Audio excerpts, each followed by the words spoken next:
Dear IPAM members, partners, and friends, greetings first. My name is Karim Gay, and I'm representing the Foundation AAA initiative, which provides the Secretariat for IPAM.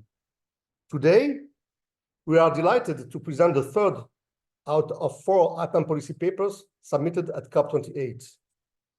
IPAM's focus is on metrics, which are essential tools for measurement. Our goal is to define suitable metrics to measure progress in projects aimed at adapting to climate change. To achieve this, we first need to identify what we are measuring before defining the tools themselves. This is why IPAM has developed the Adaptation Metrics Mapping Evaluation Framework, or AMI framework, an evaluation process that first examines the purpose of a given project. This AMI framework is freely accessible on our website, as is the policy paper we present today. Meanwhile, the UNFCCC has segregated the concepts of adaptation to climate change and evaluation of loss and damage, assigning different financing lines to each. This raises the question, where do these two concepts intersect and where do they differ? Today's policy paper aims to address this very issue. For this webinar, we have esteemed discussants joining us from India, the US, UK, and Morocco. I will now hand over to our chair, Carl Schulz, who will moderate the webinar and introduce the discussants. Over to you, Carl. Thank you, Karim. And thanks to all of you who've joined our call. I'm going to share just a single slide here. And the reason I'm sharing this is to try to put this into some broader context. Sometime not much less than a year ago, IPAM became focused on trying to understand how we can contribute to a lot of critical metrics-related processes that are at play in the international arena. In particular, we were very keen to see how we could contribute to the discussions at COP28 as they related to the global goal on adaptation and also the critical discussions around loss and damage and its finance.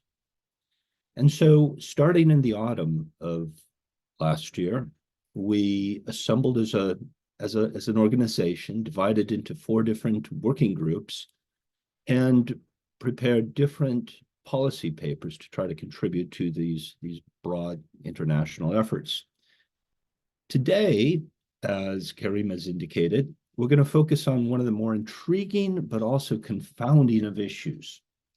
And that relates, as we are the International Platform on Adaptation Metrics, it relates to the question over the boundaries between adaptation and loss and damage. As I think I certainly feel, the boundaries are, as is intimated in the title of our paper here, blurry. As such, I think it's really important as metrics professionals that we try to ferret out how this blurriness is perhaps necessary, but how we can clarify where possible distinctions, where these are, of course, constructive.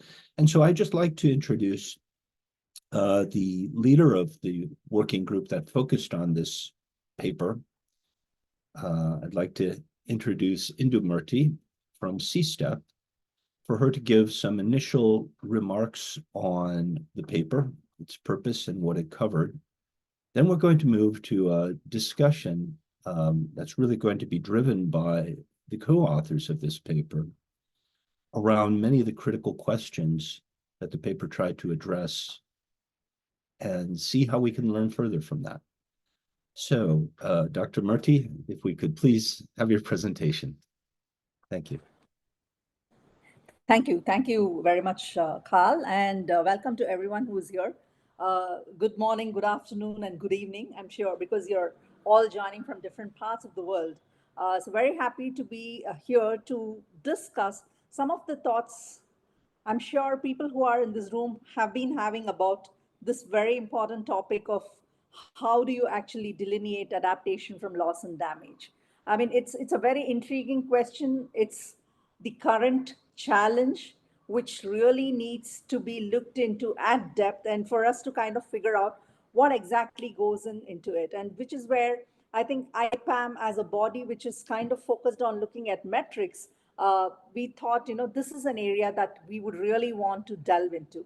As already mentioned, we were a team of people who actually looked into this. I am just presenting here on behalf of the entire team, but then there's a lot of thought that's gone in from many people here, as well as people outside this room as well, because we've had discussions with others, and we are really looking forward to getting inputs or your thoughts on this particular topic, so that it could enrich the literature. More than the literature, I think it can lead to development of something meaningful, and that's what, as a platform on adaptation metrics, we are really kind of wanting to do based on this piece of work. So I'll get started without much ado. Can we go to the first slide, please? The next one. Karim, can we switch to the presentation mode?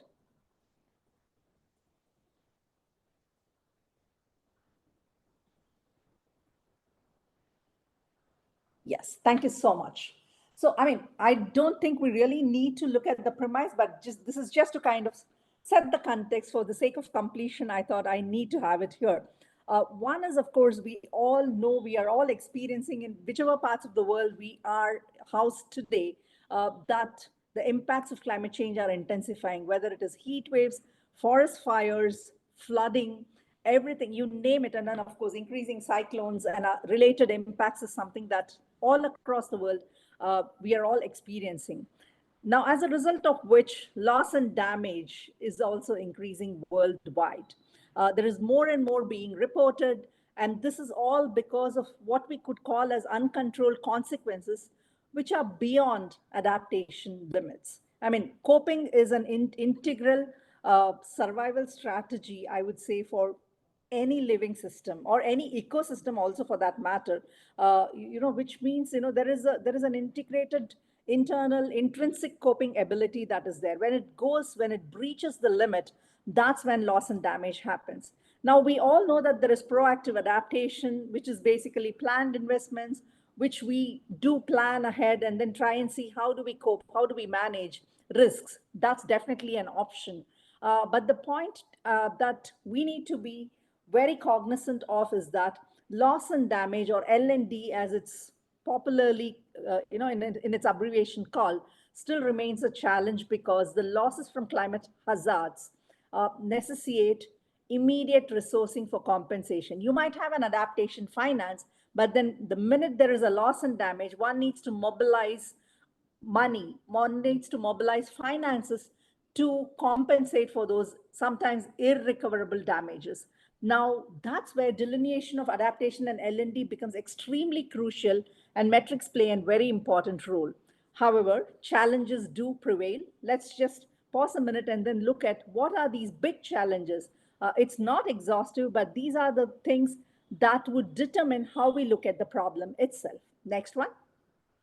So one definitive thing that comes here is, establishing the cause-effect relationship itself. Attribution becomes the biggest challenge the minute you talk about loss and damage. Like Carl mentioned, it's a very blurred line because it's complex. As, for instance, how do you differentiate between natural variability and human-induced climate change?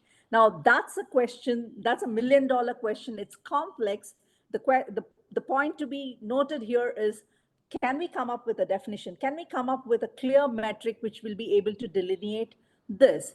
That's one thing. Second is to have a nuanced understanding of the root cause, because that is what would help us to determine whether we're talking about adaptation or whether we are talking about loss and damages. And of course, scale and attribution are additional challenges.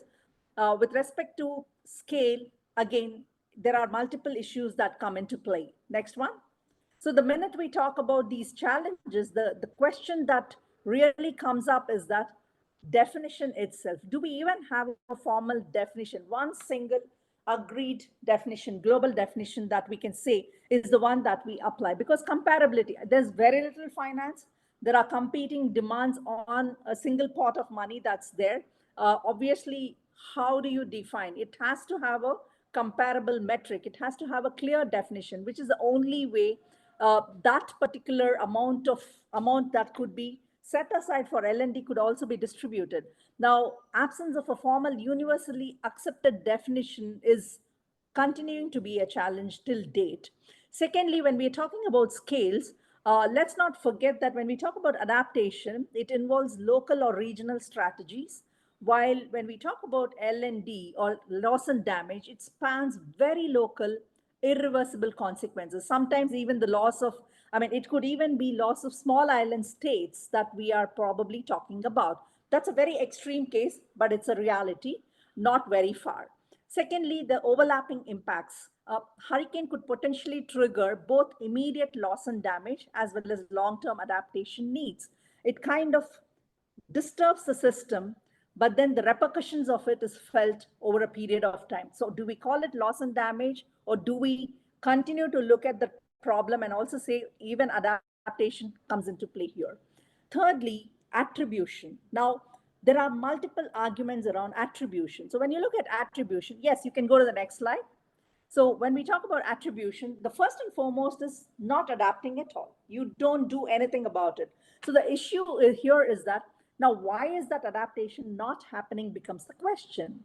Is it a choice, or is it because people do not have the socioeconomic conditions or the governance structures or technological capabilities that are needed to access resources? Vulnerable communities may lack the resources, which is why probably they've not adapted, which is why they're not doing anything. So lack of adaptation primarily exacerbates potential losses and increases additional efforts. Just because we define, in case we define that it's breaching adaptation limits, then if we apply a single lens to the problem, probably we would be ignoring a large chunk of population who are extremely vulnerable and who don't have the capacity to adapt or to put in resources or put in the kind of knowledge that is required for adaptation. So the concern becomes, how do we actually look at the problem? The other aspect, the literature is full of this, is that when you start focusing on L&D, will it deter or detract efforts that are put in into climate change adaptation? Now, the question is, how do we define it? That is what I think would determine how you can address the problem. And of course, without metrics, we're not going to be able to actually look at this at all. So the metrics again plays a very important role here. Next one. So the next question that we need to look at is, one is no adaptation, which is fairly simple. You could see how that could be tackled. But then the other aspect is something called maladaptation, and also there is another aspect of adaptation which we will come to shortly. But before that, let's pause and look at why adaptation becomes complicated. Now, there is adaptation activity. There are measures that are taken by communities, people, systems everywhere. But then what is complicating the entire problem is the dynamic nature of the impact itself. What was yesterday's normal is no more today's normal. We are looking at new normals every year. I mean, the news, you look at news, we say, new records created, but that's not great news if you're looking at the problem in the way it is actually being, it's kind of evolving. So the dynamic nature of the impact makes the problem all the more complex because they've expanded to include loss and damage beyond infrastructure, people, assets, and natural resources. What about erosion of traditional knowledge systems? What about cultural heritage? How do you even measure these? Some of them are tangible, but then there are a whole lot of intangibles also that need to be pulled in under the umbrella of loss and damage. Now, is there a way to look at this? Is there a way to create a metric around this? That is something we still need to see and think about. And of course, the other aspect is responses could resemble adaptation and risk reduction interventions, wherein you're actually trying to do something else. One other thing is the uncertain outcomes of the climate problem itself. Now, you might have adapted, but people might have done something to say that, okay, we've taken up certain adaptation measures, but then the climate is changing so much, the outcomes of it is so uncertain that you really do not know what hit you. So outcomes may overlap or confound efforts. So adaptation measures may lead to unintended consequences, which contributes to maladaptation ultimately. Now, do we still say people didn't do anything? Or do we acknowledge that, yes, people did do certain activities, but then the limits have been breached, which is why it's led to a new problem. So the complexity actually in responding to climate impacts due to certain uncertain outcomes is what makes the entire problem all the more complicated. Next one. So like I was saying, the two other aspects of adaptation is inefficient adaptation or insufficient adaptation. Now, measures are taken, but then when an actual climate impact happens, you find that the system is not resilient enough to cope the way it was intended to. So there are measures, but it's insufficient. Now, why this insufficiency is a question that again opens up a Pandora's box. Is the insufficiency due to people not acknowledging the problem totally, or is it because of a lax in the effort, or is it because of inadequate capabilities or finance? Now, that is again something that comes under the purview of addressing the problem of loss and damage. Lastly, of course, the more important thing is the financial and technical requirements that are required. Do our people, our systems even housed with that level of capability? If not, what do we do about it? That becomes the bigger question. Now, the other end of the other extreme or the other end of the spectrum is what I already spoke about, which is maladaptation. This basically occurs when whatever climate action or adaptation, that measure that's been undertaken inadvertently increases the vulnerability of the system or the people. Now, this is a problem. How do you look at it? Is the maladaptation because of the uncertain climate, or is it because of the way it was implemented, or is it because of the system itself which changed because of its inherent nature of trying to cope with whatever changes it is looking at? So it kind of brings in multiple dimensions into the problem. So the implications of which mean that you are exacerbating the adverse impacts of climate change, and the responses or the limits to the adaptation are challenged here. So which associated with L&D or loss and damage. Next one. So given these multiple issues around attribution itself, how does one go about defining in the first place? Secondly, how do you go about defining and attributing to the problem? Now, the next $1,000,000 question or the next bigger problem is, how do you establish boundaries and metrics? Now, we as authors felt that there are certain principles, irrespective of whatever definition we adopt, irrespective of how we look at the problem and how do we attribute the problem, the common principles, underlying principles when we go about doing this are equitability, inclusiveness, transparency, adaptability of the metrics that are created, and then also keeping them multidimensional so that the cascading and systemic risk is also integrated into the problem. Now, the reason I'm not going to get into the details of this is that I have my co-authors and a few other of our members who kind enough to volunteer and say that they're happy to discuss about these specific issues. We will get into the details soon there. Next. And then, of course, boundary considerations is also an issue that's something that becomes very, very important the minute we talk about metrics, because how do you prioritize what is at risk? Now, from whose vision or whose angle are we looking at the risk? Is it from the systems? Is it from the people? Are we looking at the services that are provided? Are we looking at the economy that is based on that particular resource that we are talking about? Are we just kind of looking at the problem in a very abstract manner or in an integrated manner? Now, this is something that needs to be looked into. From whose perspective is the risk being looked at? So the prioritization becomes extremely important here. Secondly, what is truly at stake? Whether we are looking at transcending from tangible quantifiable, monetizable assets and services to include things that I talked about, the intangible ones. It could be human rights, it could be cultural identities, it could be sovereignty, heritage that people are, so attached to. So are we looking at these at stake? Are we even in a position to talk about these? That's something we might want to kind of at least think about. We may not be able to solve everything in one go, but we need to be cognizant of the various dimensions of the problem before we commit to something. Last but not the least, assessing the present versus the future. We're looking at the problem in the current climate context. Yes, climate change projections are available, but then we all know there is a level of uncertainty that is attached to it.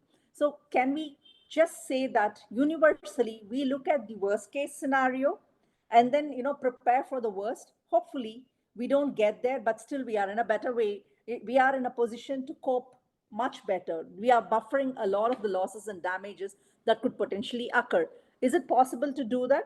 But then again, the question of uncertain climate itself, maybe the climate itself might change. The bands that we are looking at could expand multifold. So we really do not have an answer for this. But again, it's important to keep this in mind the minute we talk about boundaries, metrics, and other aspects related to loss and damage. Next one. So, and then of course, more important is the finance. I mean, why are we even talking about all these various different things? That's because there is an important element of finance requirement the minute we need to look at loss and damage or addressing loss and damage. Resource allocation for L&D, even if there is a kitty that's available, there is a requirement for having certain flexibility because, as I already said, the climate challenges are evolving and the regional needs could change, it could expand, it could shrink. That's important. And secondly, it's also imperative to understand that while we can integrate adaptation into developmental planning and the financing through various sources, loss and damage would require reactive and unplanned financial resources. So which means, can we have a buffer stock somewhere? Is there a possibility? Is it even possible for nations to agree to keeping a pot of money which remains there unless and until there is a requirement, it remains untouched? Is that even a possibility? And then, of course, ongoing deliberations will have to consolidate operational aspects of L&D compensation. There's a lot of discussion on this, which has been continuing through multiple COPs. Maybe it will continue through this coming COP and the next as well. But then it's high time there is a consolidation of these, the thinking and the deliberations. Next one. So just to kind of, I mean, although I've put it as closing remarks, these are not really the closing remarks because my co-authors and the other discussants are actually going to be delving into a lot of these issues that I touched upon in much more detail. But just to kind of wrap up what I was saying, what I would like to kind of point out is that there is a need for an extremely nuanced approach when we are dealing with a problem such as loss and damage. And secondly, financial and ethical considerations kick in here, and it's imperative to delineate loss and damage and understand it because these are the things that underscore the way the system would be actually impacted or coping with. So that's important. And of course, boundaries of adaptation need to be clearly delineated. And of course, quantification of adaptation limits. I mean, who defines it? From whose perspective? How do we define it? These are the overarching questions. And of course, to help us do all of these, we need metrics. How do we even get there without understanding the problem, without being able to define the problem at all? So with this, I'm going to stop and then I hand it over to Carl to moderate the discussion. Thank you very much. Dr. Murthy, thank you very much. I think that was a superb way to introduce the issues. Now let's see if we can delve into some of these. And as we've indicated, we are pleased here to have the co-authors of this paper that was prepared. And each of the co-authors has volunteered to address a particular question that really follows the sets of issues that Indu indicated. And so I'm going to start with Samraj Sahe to address a question of trying to understand adaptation, loss, and damage. And the question that I'm initially going to address to you, and then if there's time, we'll open the floor to the other discussants and the other participants. But the question is, how do you, Samraj, perceive the significance of differentiating between adaptation and loss and damage? And I'm thinking here in the context of both policies, policy formulation, and international agreements. So if you could give some remarks on that, I'd be very grateful. Thanks, Carl, for that very intriguing question. But before I go to answer this question, I would like to thank Indu for that presentation and also for leading this work. Now, coming back to your question, yes, there is, there's a sort of consensus on the concept that L&D or the loss and damage represent a domain beyond adaptation, and that it's a continuation of the adaptation, and it's well delineated by the limits to adaptation, which serves as a boundary. And this has been acknowledged even by the UNFCCC in its document by use of the term adaptation, including loss and damage. Although UNFCCC has not come up with any, I would say, a standard definition or a single definition for loss and damage. That could be because of the diverse views and different the nuances about it. But if you look at once this loss damage became attained the legality after the Paris Agreement, there's been a lot of, I would say that this has emerged as a third dimension of climate action or a third pillar of climate action after mitigation and adaptation. And this is very, very clear, even if you see at the NDCs that have been submitted, almost 35% of the NDC do mention about the loss and damages. And of this, nearly 40% of the NDC, they explicitly treat loss and damage as a separate entity from adaptation. Likewise, if you look at the national adaptation plans, almost all of the national adaptation plans do refer to loss and damage as either through disaster risk management or vulnerability reduction, and 50% or more national adaptation plan have explicitly mentioned this loss and damage as a separate entity. So, and even the distinction between loss and damage and adaptation is also evident in if you look at the outcome of the recent COP28. There's no mention about loss and damage in the targets for the global goal on adaptation, or even the UAE Bellum work program for indicators. The loss and damage is not mentioned.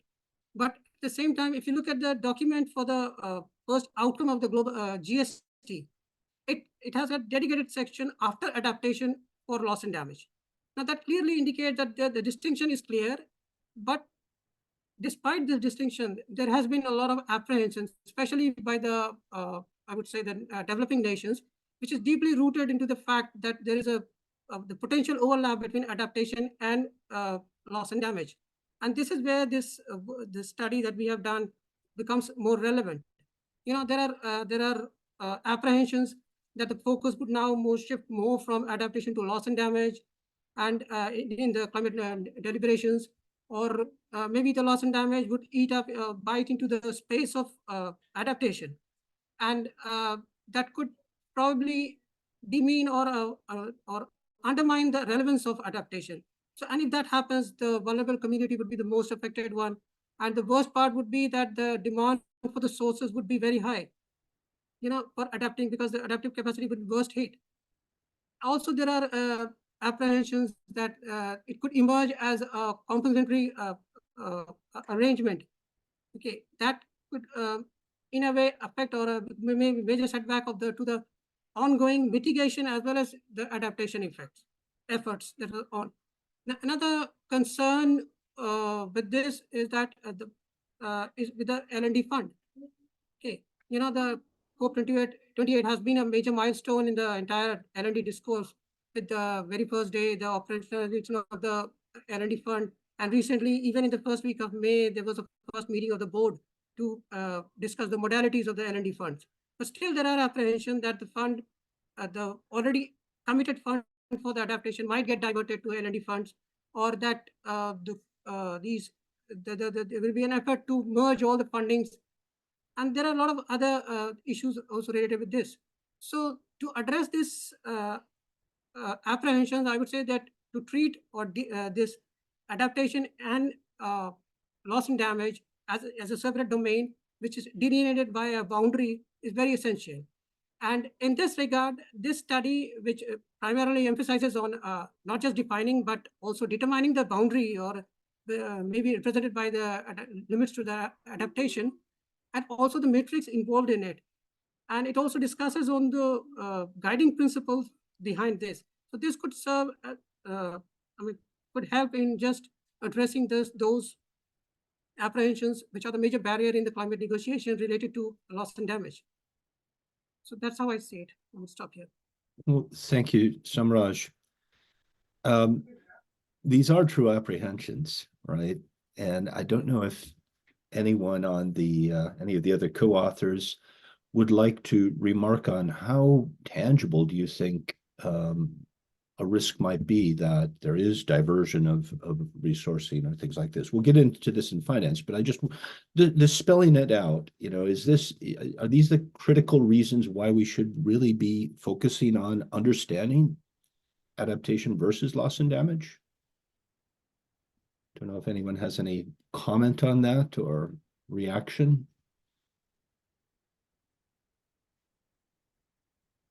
Well, perhaps I could open it to the participants and ask if anyone does. I do notice that Ken Chometz has unmuted, and I'm wondering if that's a signal that he has something to say, which I'd love to hear. Yes, hi. Well, thanks very much for those introductions. And let me react as a naive economist who is ignorant of the international negotiations and kind of explain how a naive economist might think about this. I didn't hear a very clear definition of what was the prime measurement challenge. What is it we want to measure exactly? And what I think I intuited is that we want to measure in financial terms, or at least to as a first step in financial terms, what is the amount of loss and damage? So the naive economist might set it up this way. What's the difference in the cost of development between a hypothetical world in which there was no climate change and the world in which there is climate change? Well, those costs might be divided into two parts. First, you adapt to the extent that that is economically feasible. You don't want to spend more on adaptation than the costs that you are averting. So the first step is to adapt as much as is economically justifiable. And from a loss and damage perspective, that's an extra cost, which is due to climate change. That's the first component.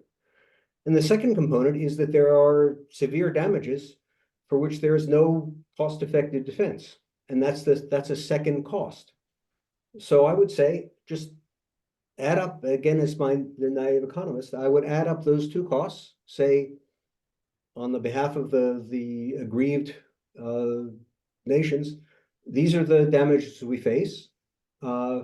We should use these funds for whatever is the most effective way to use them, which could be in adaptation, it could be in other aspects of development. No, thank you, Ken.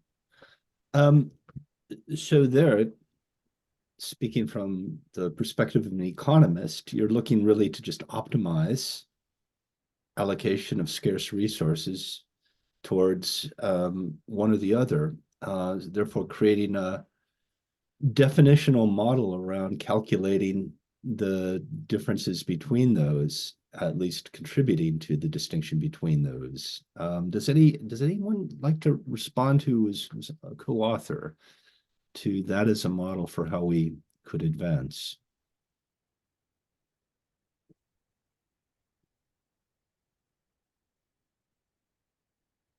Now, I just want to respond to it. And the model that is being that's suggested here is that how does it matter if it, I mean the funding, the cost of this adaptation, or whether it's loss and damage.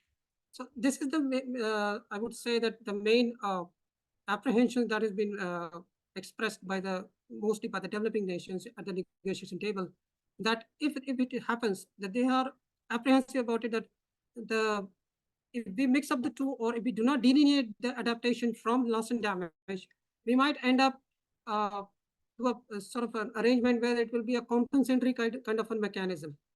The other efforts that would have, the resources that would have come for the adaptation might be challenged, or might be somehow get shifted towards the loss and damage, and the donors would be more interested in allocating the resources or keeping it for the loss and damage, which are mostly reactive. The resilience part, or the part that the adaptive capacity, that may take a beating if that arrangement comes up. Well, thank you. I see that apprehension there, and I'd like to now just move on to a very relevant sort of transition to really address that. And it's a question regarding this blurred line between adaptation, loss, and damage, and trying to get away from the theoretical to some extent and address questions over. And I raise this for Soha Benchikron. And so the question to you is, how do socioeconomic conditions, governance structures, and technological capabilities complicate both adaptation and loss and damage in vulnerable communities? And I think this governance structures issue is one that I might find particularly confounding. So I'd just like your views on that, please. Okay, thank you, Carl. Speaking, can you hear me? So just maybe to mention that I didn't co-author the interesting paper that Indu presented, but I'm happy to share my thoughts on this topic of personal interest, adaptation, and loss and damage, and that Force in Morocco is also exploring. So maybe before answering your question, I'd just like to recall that as we all know, extreme climate events, cyclones, floods, heat waves, etc., affect above all vulnerable communities in climate vulnerable countries, mostly in the global south. There's a figure that says that more than 90%, I think, of weather, climate, or water hazard related disasters occurred in developing nations, so especially affecting vulnerable communities in these nations. And of course, the cost is huge. Loss and damage related to climate change is likely to cost developing nations something around 290 to 500 billion USD by 2030.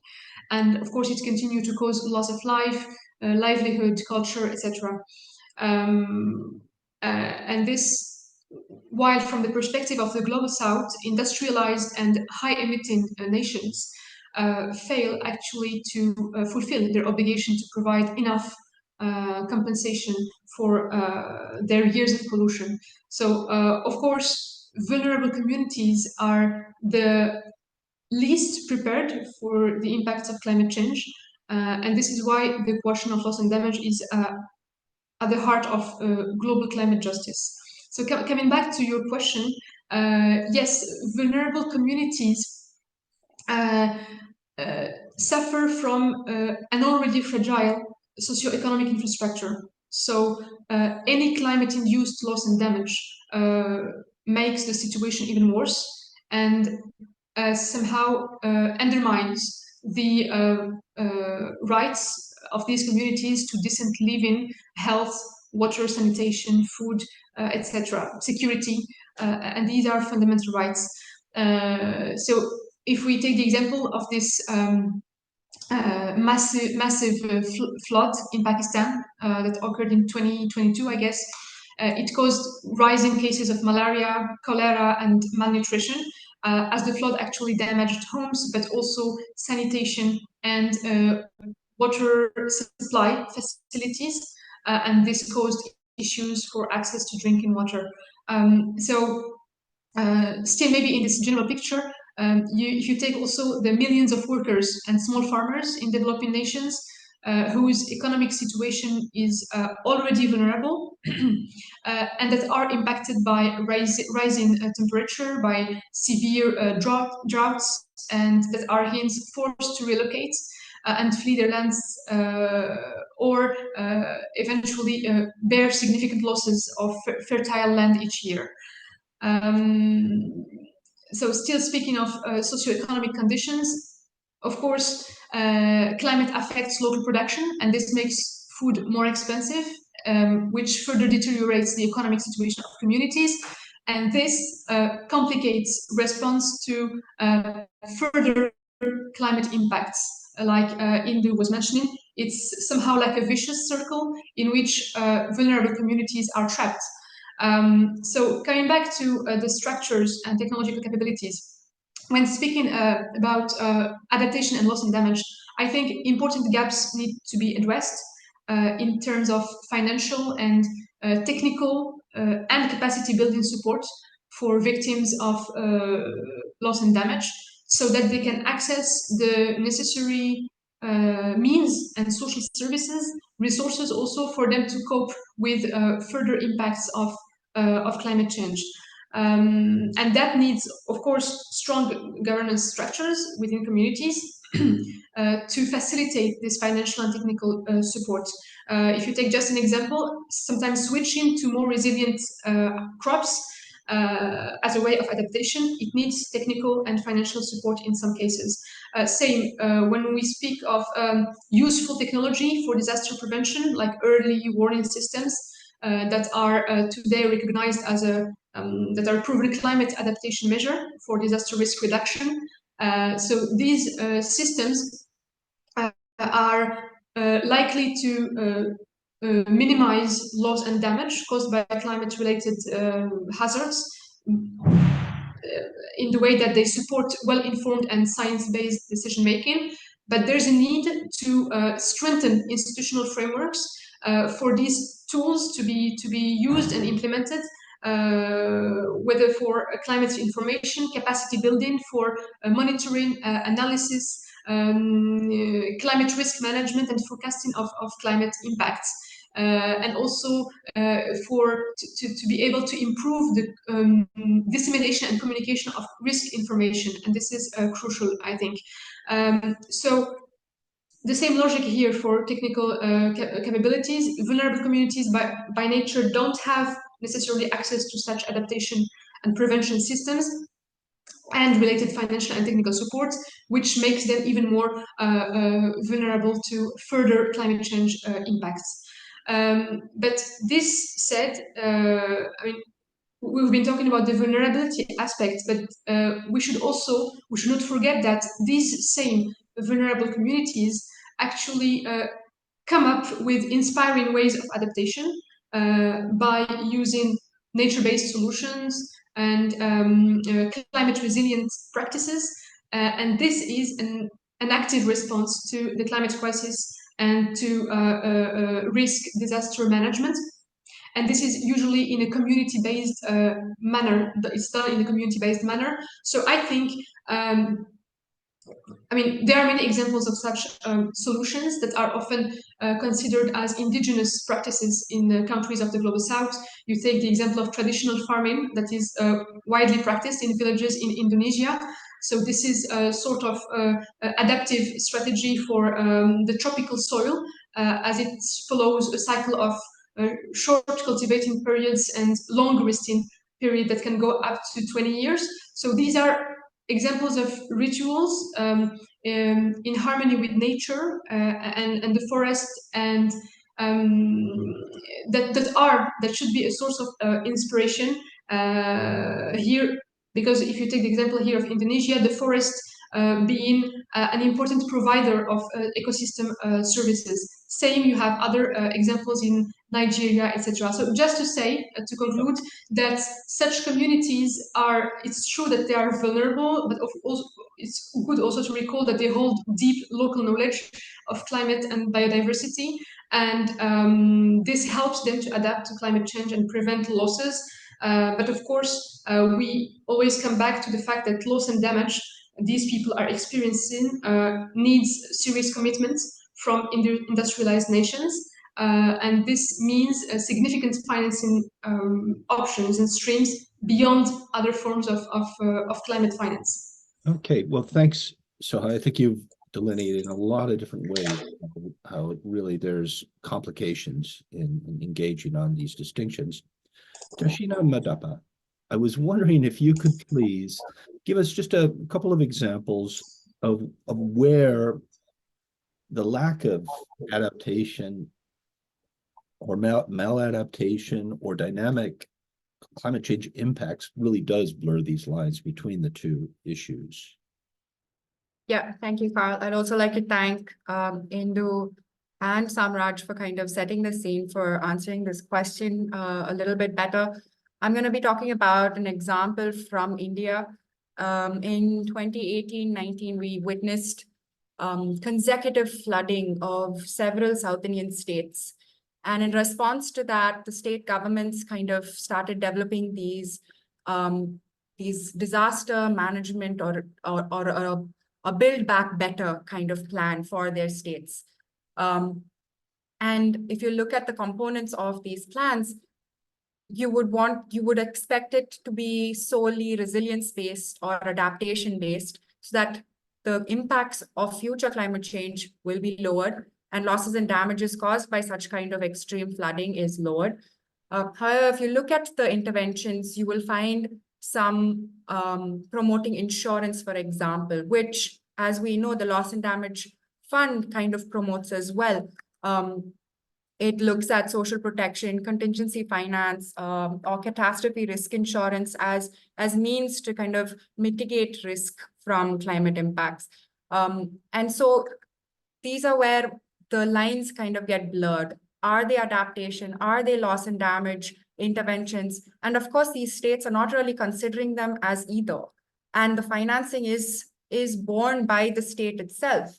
But in the future, with increasing climate change and with increasing impacts from climate change, developing nations are going to have to differentiate between what financing requirements they will need for adaptation interventions versus what they would require for meeting loss and damage.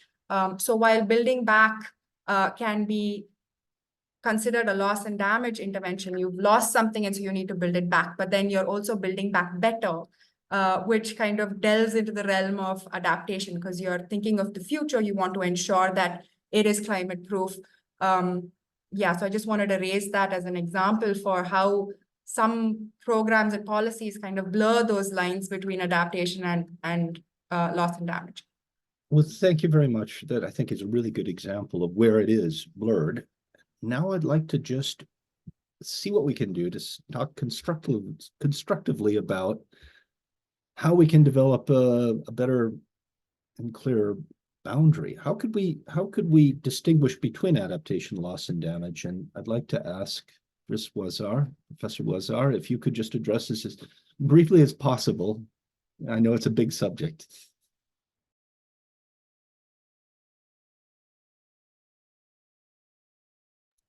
You're on mute.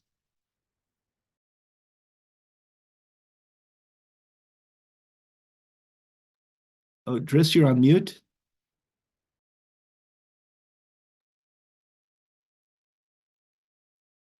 Driss, you are on mute. You're on mute. Excuse me.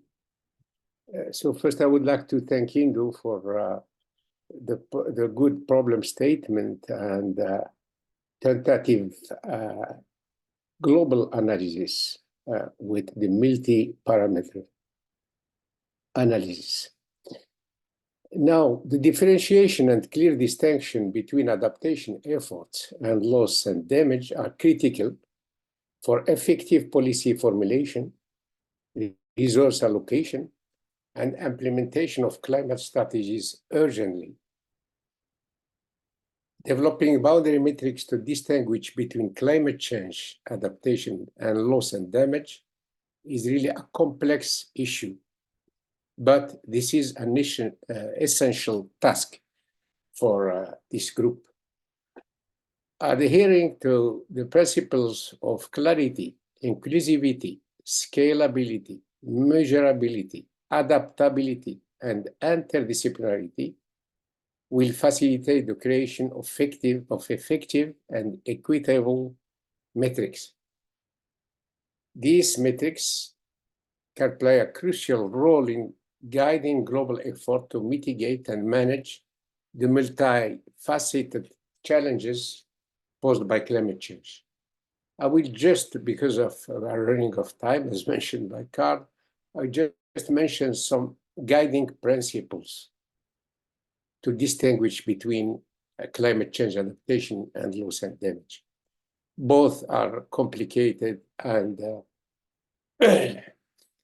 involve a lot of data. And as you know, all data matters in all these issues. So one of the first principles is clarification and precision. If I have time, I can talk about, otherwise I will just say a few words.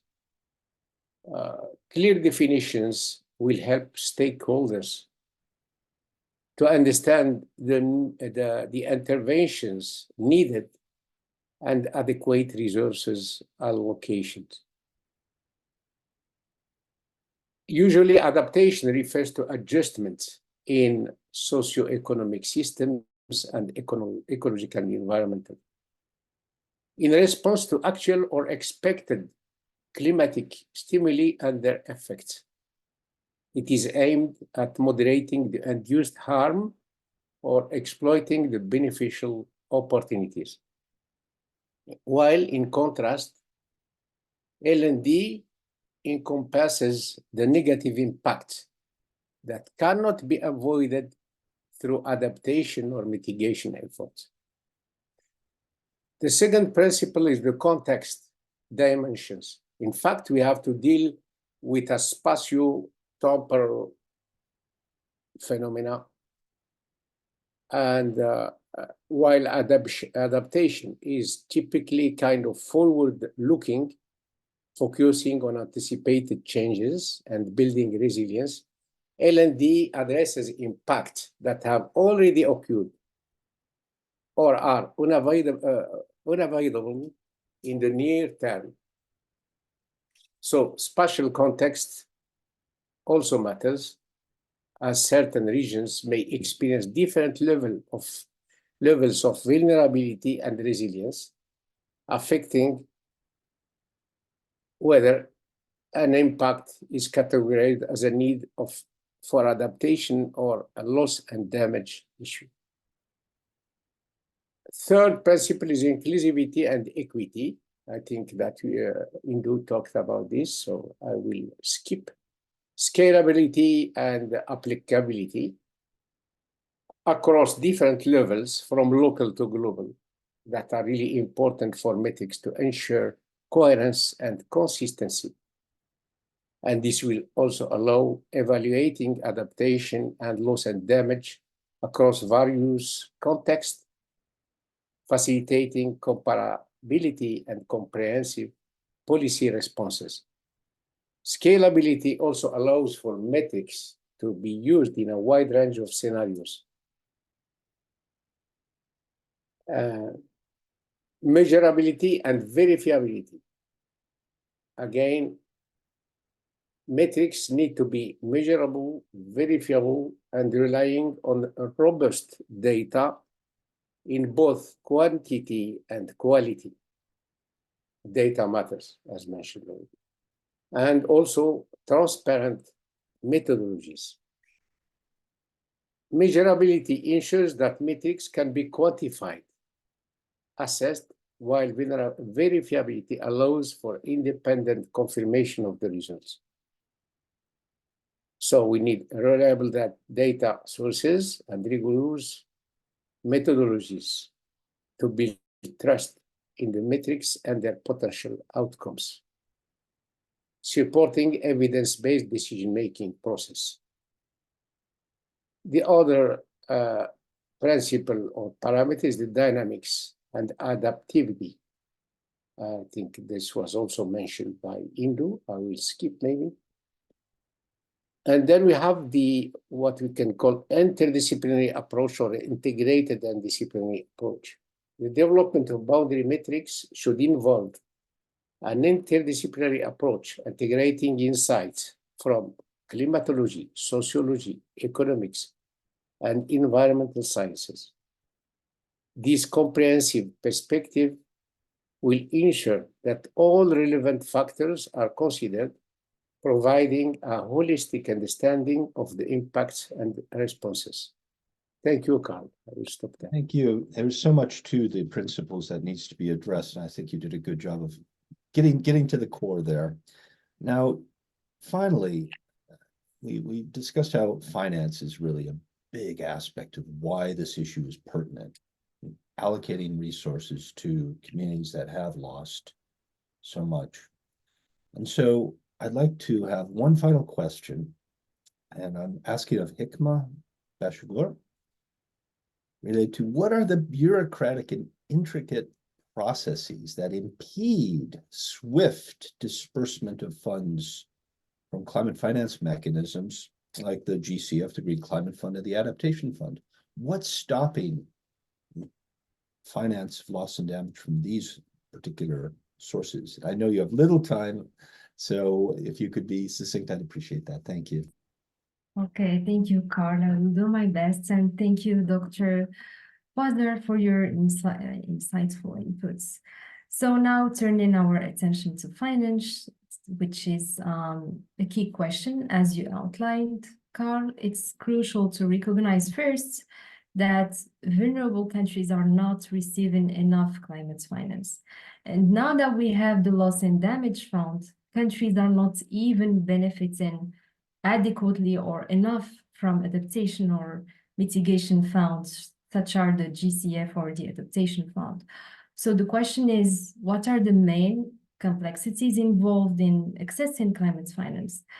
In fact, the system is slow, inefficient, and often doesn't consider properly the unique needs of developing countries. And even though the GCF, for example, aims to support these countries financially, it's not doing enough to provide the funds they need to tackle climate change issues.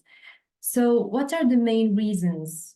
First, vulnerable countries, they often don't get enough support from the GCF Secretariat, and without this support, they struggle to navigate the complex funding processes. And additionally, drafting the required concept notes and proposals is difficult and time-consuming, in addition to the language problem, particularly for French-speaking African countries. And consequently, this complexities raises costs, of course, and makes it even harder for these countries to access funds. And even when the funds are approved, the disbursement process is very slow. And we all know, unfortunately, that when it comes to the effects of climate change, time is always running out. So while the GCF is allocating funds to priority groups like LDCs and African countries, many countries with high climate vulnerability, but weak governments, institutions, and fragile state bureaucracies are missing out. And this includes, of course, LDCs in Africa, but mainly conflict-ridden countries. So they really struggle to access project funding due to their institutional weakness, and in addition, of course, to the complex proposal process once again. And finally, and more importantly, many recipient countries, they lack a clear understanding of the climate finance landscape, including where to access finance for local adaptation, for example. So this lack of knowledge further complicates the disbursement process, and local actors in these countries, they may also lack the capacity and readiness to comply with complex financial access regulations.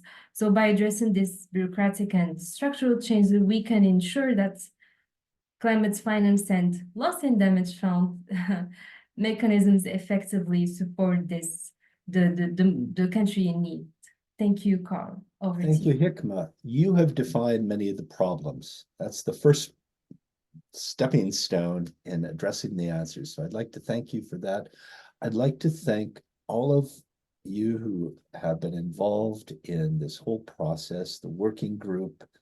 Of course, certainly Indu Murthy, you, I think, created a brilliant group here and led a great initiative. And we look forward to further work in this subject matter for IPAM and for this group. I'd like to thank all the co-authors. I'd like to thank everyone who participated. And finally, I'd like to thank those of you who joined. I have also put into the chat a short link to join the IPAM.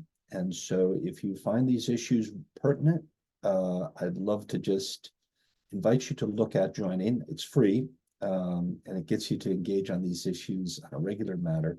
So with that, thanks everyone, and look forward to seeing you at our next webinar. Take care. Bye.